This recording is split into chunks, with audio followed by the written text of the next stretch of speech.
Dialogue avec le mouvement du 23 mars, quelles sont les limites qui doivent y participer, pourquoi et comment? Nous en parlons encore avec notre deuxième invité, Papi Tamba, qui est cadre de la majorité présidentielle et du PPRD. Bonjour et merci. Bonjour, je suis membre du PPRD. Membre du PPRD et analyste Merci. politique. Oui. Voilà. Alors, j'aimerais un peu qu'on contextualise cette question. Certains parlent du dialogue, d'autres parlent de négociation. Qu'est-ce que l'opinion doit garder? L'opinion doit garder un concept très simple, c'est d'évaluer.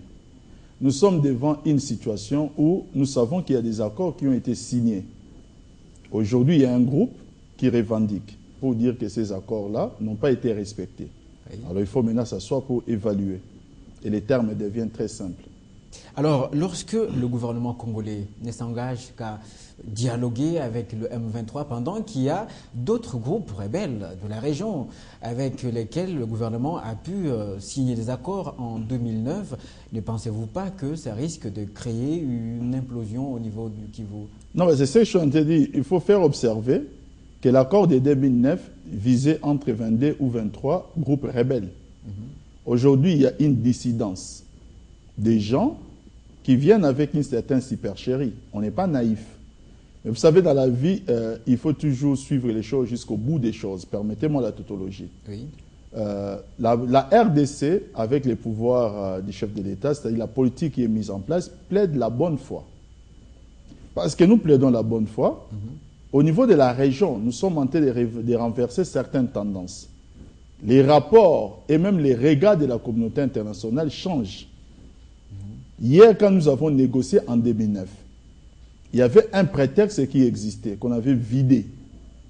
C'était un prétexte rwandais de la traque des FDLR. Aujourd'hui, plus personne n'en parle. Oui. Ces prétextes-là, parce qu'ils n'existent plus, il y a des gens au-delà de nos frontières. Au-delà de nos frontières, il y a des gens qui considèrent que le M23 est une fiction. Oui. Il y a les gens qui sont l'air, c'est-à-dire ceux qui sont maintenant les parrains de M23, qui nient, qui les considèrent, puis nous continuons à les considérer comme tels. Sauf que ceux-là, qui sont les maîtres de M23, sont dans la dénégation, qui veulent tout simplement nous faire croire et continuer à faire croire que l'affaire est une affaire congolo-congolaise. Ce qui est seulement dramatique, pourquoi nous devons continuer à négocier? Parce qu'il ne faut pas se voiler la face. Ils trouvent une jonction. Ils trouvent des points de chute sur les plans internes. Il y a certains Congolais qui leur font les lits. Oui. Certains Congolais qui deviennent carrément, je veux dire, les avocats de ce genre de mouvements sur les plans internes. Et parce que ces problèmes maintenant touchent la nation dans une certaine mesure, il faut évaluer. Maintenant, l'évaluation ne voudrait pas dire que nous rentrons à la case de départ. Nous allons maintenant les écouter. Alors, il faut maintenant savoir, bon... Alors, quelle est la vraie identité du M23? Est-ce une dissidence, comme vous venez de le dire, ou une fiction du Rwanda, ou une partie du CNDP qui a quitté la majorité? Maintenant, je veux vous surprendre en disant que c'est un peu tout ça. Et c'est ça le paradoxe. Le M23, effectivement, c'est une dissidence, c'est une branche du CNDP et c'est une fiction parce que c'est une branche du Rwanda. Mais ce qui est dramatique, là où ça touche la nation, c'est parce que les M23 trouvent une jonction, je l'ai dit tout à l'heure, sur les plans internes. Et là maintenant, il y a des gens aujourd'hui qui se saisissent de ce que les M23 avaient fait pour évoquer d'autres problèmes. Alors dans ces cas, on ne peut pas dialoguer seulement avec le M23, mais aussi avec certaines personnes internes ou externe. Non, je pense que nous devons nous mettre d'accord. Nous devons nous mettre d'accord sur un point. Oui. Notre pays a fait un choix. Nous avons traversé plusieurs autres troubles. Les autres troubles que nous avons traversés avaient un fondement. C'était des rébellions armées et c'était aussi la discordance sur les plans politiques. Il y a une table qui nous a réunis. Ça s'appelle Sun City. Et à partir de Sun City, nous avons pris certains accords qu'on considère comme état des acquis. Ça, j'étais les bases de notre démocratie. La démocratie est nette, et plutôt la démocratie est née, et elle est en train d'être consolidée. Pendant que nous consolidons cette démocratie, il y a un mouvement. Je suis en train de vous dire qui est un peu tout ce que je suis et tout ce que vous avez décrit. Ce mouvement, pour des agendas ouverts et cachés en même temps, veut maintenant encore nous imposer une guerre injuste. Parce qu'il faut empêcher à ces pays de se reconstruire. Je pense que le chef de l'État l'a dit. Qu'est-ce que nous faisons? Oui. Nous ouvrons 3 brèches. Nous ouvrons la brèche politique, diplomatique et quoi? Et militaire, pour les combattre. Il s'avère qu'aujourd'hui... Alors, laquelle brèche est efficace pour vous? Toutes les brèches sont efficaces.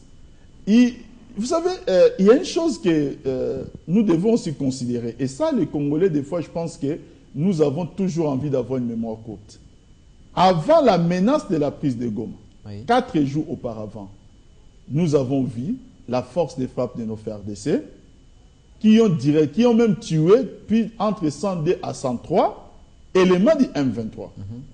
Et le M23 qui a été directement renforcé à suite de cette débâcle par la force rwandaise. Tout le monde l'a vu, ce n'est plus un secret, tout le monde l'a dit. Lorsqu'ils ont investi Goma, environ 70 à 80% étaient des éléments rwandais en uniforme de l'armée rwandaise. La presse internationale a montré l'image, les images ont circulé partout. Et les rapports des experts de l'ONU. Et les rapports des experts de l'ONU est même allé au-delà. Oui. Maintenant, nous le savons aujourd'hui. Mais sauf que, je suis en train de dire ceci, pendant que nous sommes dans la démarche diplomatique, le Rwanda n'est pas mis hors de cause. Ça, les Congolais doivent le savoir.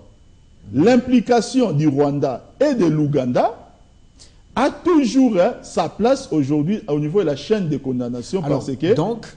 Donc l'interlocuteur valable avec lequel le gouvernement congolais devrait dialoguer, c'est bien le Rwanda et l'Ouganda au lieu du M23. Mais nous sommes en train de le dire. De toute façon, les chefs d'État se sont réunis dans un sommet entre chefs de l'État et ils ont pris certaines résolutions. Et vous savez, quand les chefs de l'État parlent, ce n'est que... Mais je suis en train de dire, c'est-à-dire le mot dialogue pris dans un sens large, je dirais oui. Mais nous sommes là pour dialoguer de quoi? Dialoguer pour faire l'évaluation. Vous savez, quand 2 personnes se parlent, on va dire qu'ils se dialoguent. Oui. Mais s'il faut prendre le mot dialogue dans son concept politique, je vais dire non. Nous disons tout simplement que ces gens-là, dans cette branche, pendant que nous sommes aussi dans l'autre branche qui consiste à la condamnation des parrains des M23. Parce que cette branche-là n'est pas éteinte. Oui. C'est ça que j'essayais d'expliquer tout à l'heure. Pendant que nous sommes dans cette démarche, à côté, il y a toujours ce M23 qui a trouvé une jonction. C'est ça que je suis en train de vous dire sur le plan interne, oui, au point que cela devienne aussi un problème national, toute proportion gardée. Qu'est-ce que nous faisons? Nous allons les écouter. Oui. Pour maintenant faire l'évaluation, parce que nous n'allons pas cracher sur notre propre signature. Oui. Nous avons effectivement signé en 2009. Nous avons signé en 2009 un accord. Les gens nous disent que cet accord n'a pas été respecté. Nous nous disons que tous les points de l'accord ont été respectés. C'est ce que nous disons. Oui. Ça, c'est la position officielle du gouvernement congolais, défendue même par les ministres des ministres des Affaires étrangères. Donc nous allons maintenant savoir. Et puis deuxièmement, il ne faut pas savoir, il faut ignorer une chose. Tout cela s'est fait, non plus en secret. Oui. Comme je dis, la RDC plaide la bonne foi. Il y a bien des observateurs internationaux. Monsieur Claude, je pense que nous connaissons un peu l'histoire du monde. Et je vais vous dire une chose, quoi qu'on en dise, retourner le problème dans tous les sens. Et peu importe ce qu'on peut penser, une rébellion qui occupe une ville, il reste. Parce que la rébellion considère cela comme étant une victoire. Parlons du M23 qui avait au départ des revendications essentiellement militaires. Et il y a l'aile politique qui a brandi par après d'autres revendications d'ordre politique. Pour vous, des deux revendications... Mais je suis en train de vous dire que... Non, il n'y a pas question de revendications, il y a des prétextes. Je vous dis qu'il y a un prétexte qui était légitime en 2009. Légitime pourquoi? Parce que le FDLR était considéré comme étant une organisation terroriste par les services secrets du monde. Ça veut dire que lorsqu'il s'appuyait sur la traque des FDLR, cette revendication faisait que, bon, attendez, on ne va pas compliquer la vie aux gens qui combattent le terrorisme. Oui. Sauf que ce prétexte est à vider. Nous sommes en train de voir un autre prétexte, mais lorsque nous serons à la table des négociations, c'est une question de dossier. Pensez-vous que ce prétexte maintenant aura encore droit de citer? C'est la question qu'il faut se poser. Parce que les gens pensent tout simplement que le gouvernement congolais va les mains vides pour tout simplement dire qu'écoutez, nous allons embrasser tout ce que vous dites. La position du gouvernement congolais n'est pas un secret, elle est connue. Le gouvernement congolais a dit clairement que nous avons respecté tous les points des accords. Et c'est ce que nous allons défendre. pour montrer à ces gens-là. Et si ces gens-là, je vous l'ai dit tout à l'heure, ont quitté la ville de Goma, s'ils ont quitté la ville de Goma, mais j'ai dit, vous parlez d'une pression internationale qui à un certain moment n'a pas existé. Je vais vous rappeler qu'en 2009 ou avant, nous avons vu des Rwandais jusqu'aux portes de la capitale à la traque de FDLR, alors qu'il n'y a aucun FDLR à Kinshasa. Les Rwandais étaient jusqu'à Mbujimayi, qui est à plus de 1000 km de Kigali. Il n'y avait aucune pression internationale pour les faire partir. C'était juste la mobilisation du peuple congolais. Ça, c'est en 98 plutôt. Aujourd'hui, une rébellion qui essaie d'occuper une ville, qui a pensé que nous allons revivre encore le beau vieux temps de l'AFDEL, aujourd'hui, ils sont sommés de partir. C'est que quelque part, il y a un travail qui a été fait. Alors ça, c'est le énième dialogue, négociation. Est-ce qu'on peut espérer, par justement ce dialogue, qu'il y aura une issue plus ou moins aisée de la crise dans l'Est? Je refuse cette direction. Vous m'envoyez dans une direction que je refuse de prendre. Je dis, s'il faut prendre le mot dialogue dans un sens large, ça dit, comme on est en train de faire l'émission, je peux aussi conseiller que nous dialoguons. Là, je dirais oui. Mais si je dois le conseiller comme étant un concept politique, je dis qu'on ne va pas dialoguer avec les M23. Je dis seulement que les M23, qui vient avec un prétexte, la communauté internationale a dit aux M23, sortez de Goma, parce que nous avons écouté le gouvernement congolais. Oui. Ils disent maintenant au gouvernement congolais que les M23 disent tout simplement qu'ils ont des revendications par rapport à un accord que vous auriez préalablement signé. Nous disons, on va les évaluer, parce qu'on les a signés. Mais sauf qu'en disant cela, nous lançons le tempo. Nous disons tout simplement que nous avons respecté tous les points des accords. Oui. Maintenant, on va faire l'évaluation. Vous savez, ne pas s'ouvrir en politique et criminel. Alors, le gouvernement qui souhaitait, est-ce que une grande partie des politiques congolais viennent participer à ces réévaluations, mais aux dernières nouvelles, l'opposition ne veut pas. Mais attendez, c'est l'inverse qui m'aurait étonné. Sincèrement, je vous dis la vérité. Ce qui m'aurait étonné, c'est que je vienne sur ces plateaux et que vous puissiez me dire que l'opposition accepte d'accompagner le gouvernement à Kampala. Là, je dis que ça m'aurait étonné. Là, pour moi, ce n'est pas une surprise. Ce n'est pas une surprise. Pourquoi? Depuis le début de ce mouvement du M23, je vais vous parler des faits. On a parlé de Roger Lumbala, qui est membre de l'opposition, soupçonné de quoi? D'acquaintance avec les M23. À un certain moment, il y a un nom qui a filtré, c'était Mboussa Nyamwisi. Oui. À un moment, c'était qui? Les dissidents encore de l'armée, John Tshibang. Toutes ces personnes se réclament d'une plateforme politique. Aujourd'hui, les rapports des experts des Nations Unies, ces rapports des experts des Nations Unies épinglent des partis politiques légalement constitués, en l'occurrence l'IDPS de notre papa Tshisekedi Moulumba Etienne. Aujourd'hui, c'est ce que je suis en train de vous dire, qu'ils ont été épinglés. Les M23 qui occupent Goma fait ses propres déclarations. Et dans les déclarations des M23, ils font quoi? Les leaders de l'opposition. C'est-à-dire ils récupèrent tout simplement toutes les revendications de l'opposition. Il y a matière à se poser des questions. Ce que vous avez appelé prétexte. Ce qui s'assemble, se ressemble, je pense.